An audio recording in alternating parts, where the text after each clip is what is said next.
passe au prochain. Pour notre dernière présentation, nous accueillons Jessie Engelhardt-Nunes, qui montera sur scène pour nous présenter Centre de tri, la quantité pour plus de qualité. Hein? Le beurre et l'argent du beurre. Qui a dit que l'informatique était inutile pour résoudre les enjeux environnementaux? Ha! Certainement pas Jessie.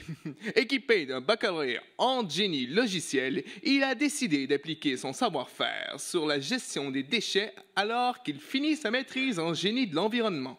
Son prochain défi portera sur l'impact de l'économie circulaire. Je lui laisse la parole.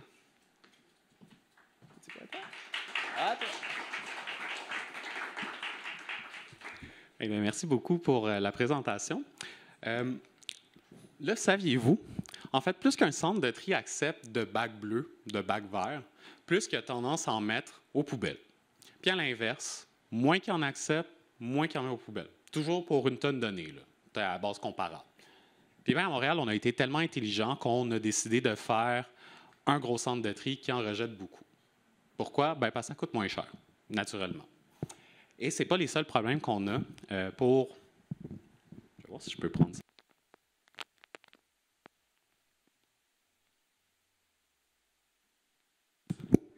Oh, OK, ça marche, super. Donc, il y a une carte de Montréal, il y a des polygones en vert. Tout ça, c'est les arrondissements de la ville de Montréal. Et, bon, il y a des trous, il n'y a pas toute l'île de Montréal, parce que dans l'île de Montréal, il n'y a pas juste la ville de Montréal, même si ça a le même nom, ça porte à confusion. Et donc, il y a un complexe environnemental Saint-Michel ici qui trie tous les bacs bleus, tous les bacs verts de la zone en vert. Ça, si ça passe au feu, puis que demain matin, on ne peut plus l'utiliser, ça va prendre des mois à réparer, puis pendant des mois, on va devoir envoyer nos bacs bleus, nos bacs verts ailleurs. On pourrait les envoyer à Laval. Mais à Laval, il y a le groupe À la Claire Ensemble qui a été engagé par la ville de Laval pour faire une toune qui s'appelle « Mets du respect dans ton bac ». Je ne suis pas sûr qu'à Montréal, on le fait que, tu sais, ils vont arriver là, puis ça va être genre... Ouais, mais c'est parce que ça pue, tu sais. Non, ça ne marche pas. L'autre problème, c'est qu'aussi à Montréal, à Anjou, il y a un recycleur. Tu pourrais lui amener une bouteille de plastique, ou 57 millions, si on se fie à la première présentation. Tu pourrais en amener là, puis ils vont faire des nouvelles bouteilles de plastique à partir de ça. Sauf que moi, si j'habite à Anjou, ben, j'ai une bouteille de plastique, je la mets au bac de recyclage, je la mets dehors, le lendemain, la ville vient la récupérer, va l'amener au centre de tri. À Saint-Michel, va la trier, va faire un gros ballot, puis va la ramener à Anjou. Moi, je trouve ça vraiment nono, je ne sais pas pour vous.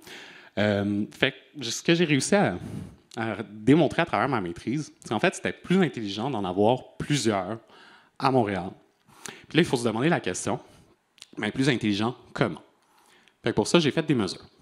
De l'argent, parce que bien évidemment, ça coûte de l'argent faire tout ça, et de la pollution, donc des gaz à effet de serre.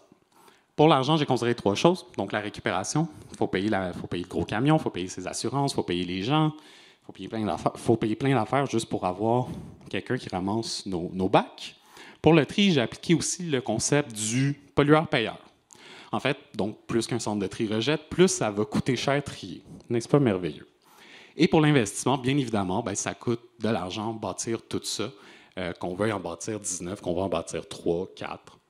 Nommez-moi un chiffre et je peux vous donner un montant. Et spoiler alert, ben, c'est la raison pourquoi on ne s'intéresse pas vraiment à ça. Ça coûte super cher à investir et pas de grandes retombées économiques. Pour les gaz à effet de serre, ben, c'est encore juste de la récupération cette fois-ci. Donc, c'est quand même un gros camion, là, ça pollue quand même beaucoup. Et il y a des études qui ont démontré qu'en fait, si je prenais un sac de poubelle et que je le laissais pourrir dehors, j'émettrais moins de GS, 2 fois moins de GS, que si je le récupérais. Oups. Donc, c'est quand même très polluant. Et moi, j'ai pris tout ça, j'ai fait une genre de salade de fruits avec ça pour donner une mesure, une seule, pour mieux les comparer, des dollars par kilogramme de GS non émis. D'après vous, là, c'est quoi un kilogramme de GS? On parle de tonnes, mais 1 kilo, ça serait quoi là, en poids carbone ou en équivalent carbone?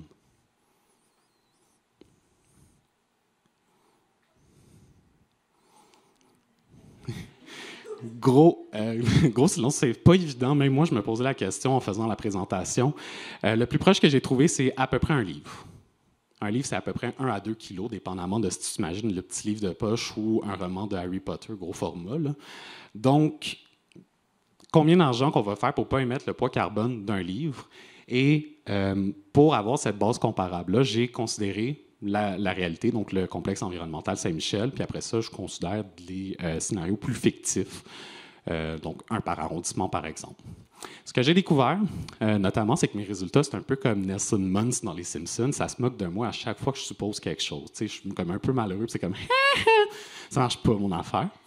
En fait, il y a un scénario qui est beaucoup plus intéressant pour la mesure appliquée, et c'est celui-là. Ce centre de tri-là, fictif, bien évidemment, il est au centre de tous les logements à Montréal. Donc, j'ai pris tous les logements, j'ai fait la moyenne de leur emplacement, puis ça a donné ce point-là à Rosemont-la-Petite-Patrie.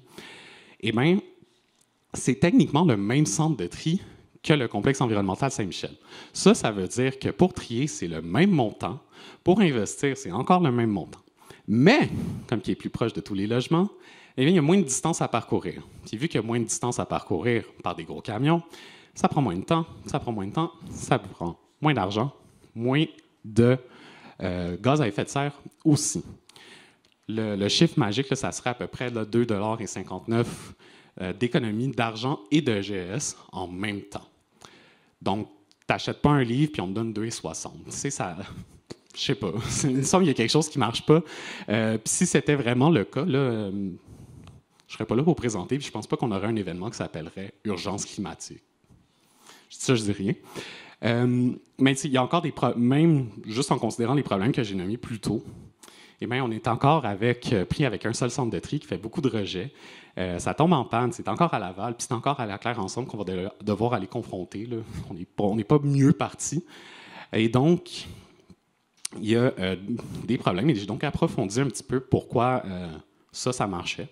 Bon, oui, il y a l'argent, mais en réalité, c'est vraiment l'investissement qui cause le plus gros problème. Dès que tu investis, ça monte la facture super chère. Un par arrondissement. Un par arrondissement, c'est... Oh. Attends. OK, non, ça marche.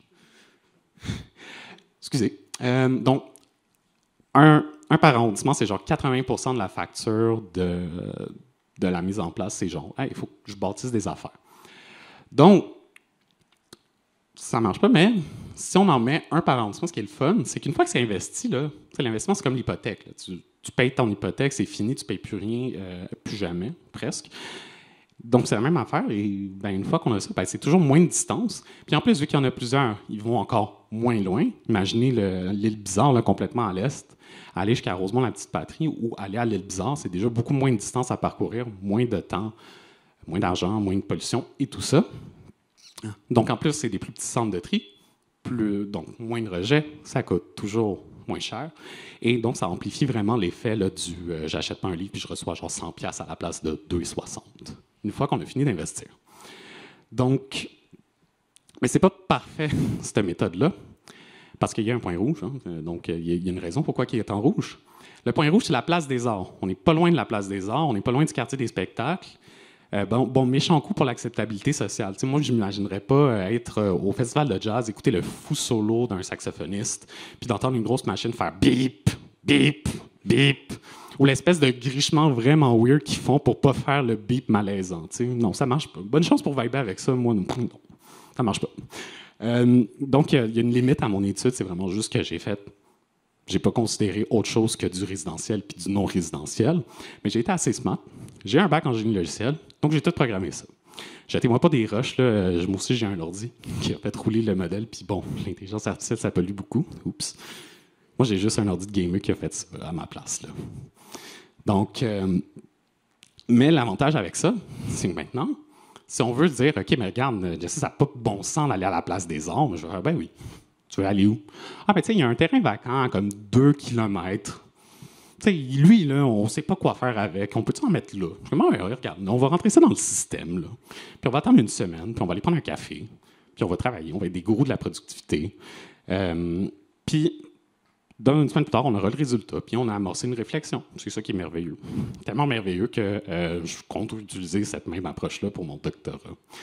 Donc, ma maîtrise, là, c'était une histoire quand même pleine de rebondissements. J'ai vraiment eu genre, mes résultats qui se foutaient de moi à chaque fois qu'il y avait quelque chose qui arrivait. Là, c'était vraiment drôle. C'était vraiment drôle là. C'était pas vraiment drôle il y a 3 semaines.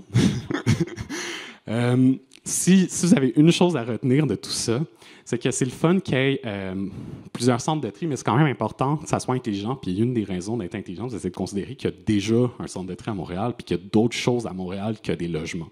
Mais une fois qu'on a fait les deux, eh bien, qu'est-ce qu'on aura? C'est une infrastructure qui est heureuse. Et là-dessus, je vous remercie d'avoir écouté ma présentation.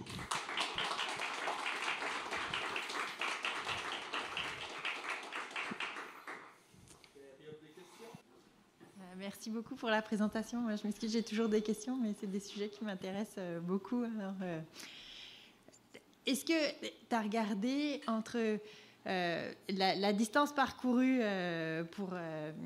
selon la densité, j'imagine, de population ou les lieux de résidence des Montréalais, Montréalaises, c'est ça, versus s'ils diminuaient leur consommation d'un certain montant et on n'aurait pas changé et à avoir de nouveaux centres de tri. Indirectement, je l'ai fait parce que j'ai roulé mon modèle avec des mauvaises données. Ce qui arrivait dans ce cas-là, j'avais la moitié donc, des bacs bleus, des bacs verts. Puis ce que ça fait, c'est qu'il y a moins de camions qui vont rouler, mais leur trajet va prendre 8 heures au lieu de 2. Okay. Fait que c'est pas...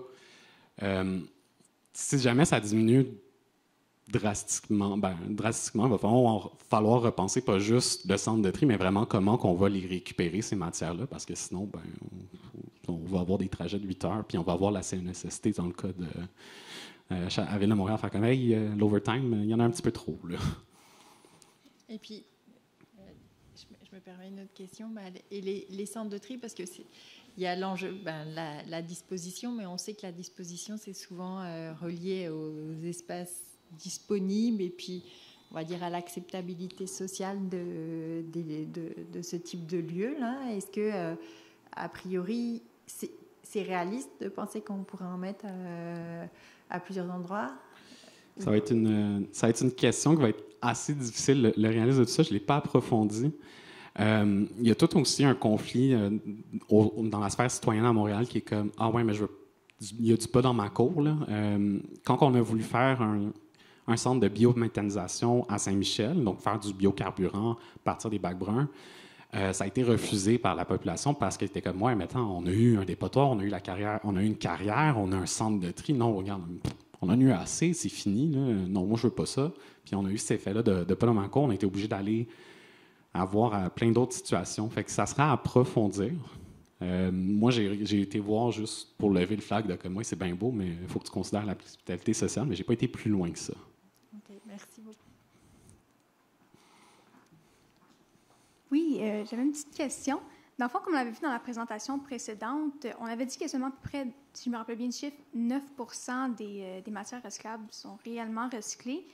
Si vous augmentez le nombre de centres, est-ce que le pourcentage va augmenter? Puis si oui, de combien à peu près? De pas beaucoup. Je me semble que c'est le taux de rejet du centre de tri va diminuer, mais je pense qu'on est dans le taux de peut-être 6 % d'augmentation, de moins de rejet. Là. Fait que c'est au lieu d'envoyer pour une tonne, au lieu qu'il en envoie 150 kilos, il va peut-être en envoyer genre 90. Fait que c'est pas une énorme amélioration en tant que telle. OK, parfait. Merci. Hey, super présentation, merci beaucoup. Petite question, là, vous parliez d'intelligence artificielle et de votre ordi de gamer qui faisait ses défauts on the background. Je voulais savoir, est-ce qu'il y a peut-être une solution pour chercher les déchets là, au lieu de passer 8 heures sur la route pour un chauffeur qui conduit un camion à la gasoline? Non, on va se le dire, ça devient un peu old school. Mais disons, à partir de 2030, il va y avoir les voitures électriques. Est-ce que l'implantation de drones ou de petits robots, là, comme Amazon ont, par exemple, là, aux États-Unis, est-ce que ça pourrait être une option pour chercher plus de déchets? Si je parle des petits robots qui se promènent un peu, des petits Wall-E qui vont chercher les déchets ou le recyclage? C'est une très bonne question. La première limite que je vois, ça va être la réglementation. C'est pas très permis de voler un drone. Moi, mon directeur, il me dit toujours que de toute façon, ce qu'il faut, c'est de la collecte à la demande, puis avec un véhicule autonome. Là. Fait que on serait plus dans cette optique-là d'un point de vue technologique. Mais ça, c'est toute une autre paire de manches puis un autre 3 ans de développement que je ferais pas, que j'entreprendrais pas demain matin. Là.